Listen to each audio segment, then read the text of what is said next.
Men freeze in place, holding pickaxes and shovels at the ready inside a well-lit tunnel under the Mexican countryside. They can hear the vibrations of a vehicle above them and, wary of making any noise that might give them away, hold their work as the prison patrol passes overhead. 30 feet below the prison's main yard, there's little chance of being discovered. But after several months of secret tunneling, they can't take any chances, especially when they are so close to their goal. The prison cell of Mexico's most famous drug kingpin, Joaquín El Chapo Guzmán. For months, they've tunneled through solid rock with nothing more than pickaxes and shovels, moving as fast as they can with their limited equipment but with great caution. The work would go much faster if they could use modern tunnel digging equipment like jackhammers and boring machines. But not only would that create noise that might give them away, it would draw a great deal of attention to their staging area, just a mile from the prison perimeter. Prior to tunnel digging, El Chapo's powerful drug cartel purchased a small plot of land as close to the prison as they could get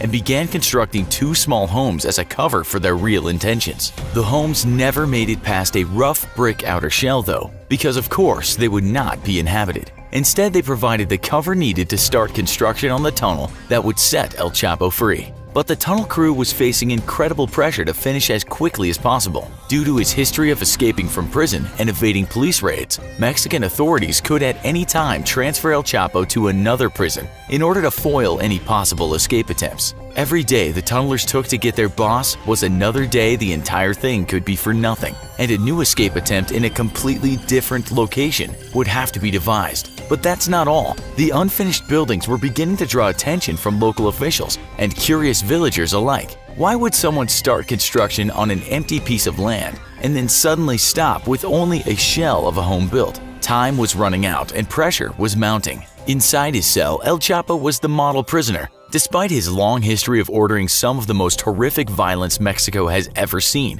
El Chapo maintained a cordial and even pleasant attitude with his prison guards and fellow inmates. His conversations over the phone were carefully monitored, his mail checked by prison officials, but not a single hint of the ongoing plot was ever revealed. El Chapo was a true professional by now and patient, but his patience was running out. The tunnel diggers faced a daunting task from the start, and they knew they had to move fast. Despite the incredible pressure on them, however, they managed to not only reach El Chapo before any potential prison transfer, but they wound up breaking through to El Chapo's cell just 16 months into his prison stay. The tunnel they constructed was sophisticated, impressing officials who would later remark that a tunnel of that magnitude should have taken 18 months to 2 years to construct. Its walls were reinforced when needed, with wooden paneling, and a generator pumped fresh air through a mile-long ventilation system to keep the tunnel oxygenated. On the ground, the tunnelers had laid down rails and used a motorcycle to shuttle 2 carts, which were filled with dirt back and forth along the shaft. Once El Chapo was reached, he would ride on that same motorcycle and quickly shuttle the mile distance to freedom. All that dirt, though, had to go somewhere, and so the tunnelers cleverly transferred it to the tunnel opening, where others would spread the dirt around on the field outside, rather than dump it in giant piles, which would no doubt draw attention. Still, the presence of fresh dirt littering acres of empty fields was sure to eventually draw attention, and questions that would not be easy to answer for the fake construction crew above ground. Suddenly though, in the middle of the night on July 12, 2015, the sound of metal scraping came from El Chapo's shower inside his cell. Moments later, the ceramic bottom of the shower popped free, and a friendly face greeted the imprisoned drug lord, beckoning him into the darkness below. Wasting no time, El Chapo ducked into the secret tunnel, climbing down 30 feet into a tunnel only as wide across as a man, but just tall enough for El Chapo to stand upright. Often derided for his short stature by his enemies, the tunnel diggers had made sure that the tunnel was just tall enough so the boss wouldn't have to hunch as he walked along it. A classy prison escape if we ever heard of one. A few feet into the mouth of the tunnel, El Chapo boarded a small motorcycle which had been affixed to metal tracks. The carts full of dirt that had pushed along for months now were gone, and just moments after leaving his cell, El Chapo was cruising along the well-lit tunnel like a kid on an amusement park ride. 2 minutes later, El Chapo ended his joyride by climbing up wooden steps and popping up into the empty shell of a home his crew had been secretly working from for a year and a half. Changing into clean clothes, El Chapo then climbed onto a truck and whisked away into the dark of the night, leaving behind an incredible mile-long secret tunnel and completely frustrated prison system and Mexican government both. El Chapo would be caught again just months after his escape. after his newest safe house was given away weeks before his arrival by careless gunmen who were spotted by locals. Responding to reports of heavily armed men, Mexican officials put the house under surveillance and intercepted communications saying that grandma or aunt was coming to visit. Realizing this had to be a high-value target, officials waited for their chance to strike.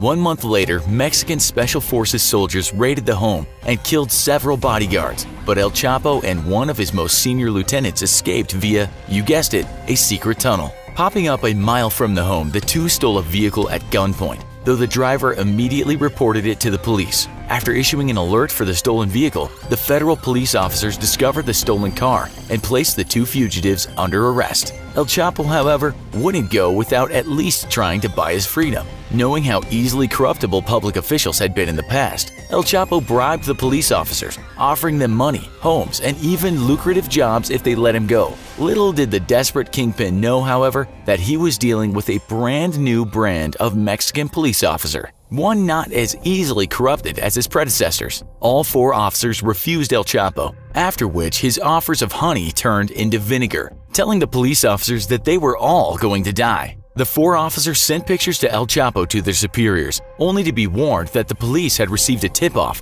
that 40 heavily armed assassins were en route to free El Chapo. With friendly forces still tied up at the compound, the officers were ordered to a nearby motel on the outskirts of town, where they holed themselves up in an empty room and prepared for a possible shootout for their lives. All the while, El Chapo laughed, echoing his previous threats. Suddenly, a convoy of vehicles lit up the roadside, clearly headed for the lonely motel. The officers, armed with M16 assault rifles and pistols, prepared for what was surely their last stand. El Chapo taunted them, telling them they were about to face death, and after them, their families. Yet the officers held their ground, ready to die for duty's sake if need be. As the vehicles began to turn into the parking lot, however, El Chapo's taunts died in his throat. Once the glare of the headlights faded, the barricaded officers could see military trucks full of Mexican Marines rushing to take up defensive positions around the motel. Minutes later, a thoroughly defeated and dejected-looking El Chapo was dragged into an SUV and rushed off to an airfield. El Chapo would not escape from Mexican prison again,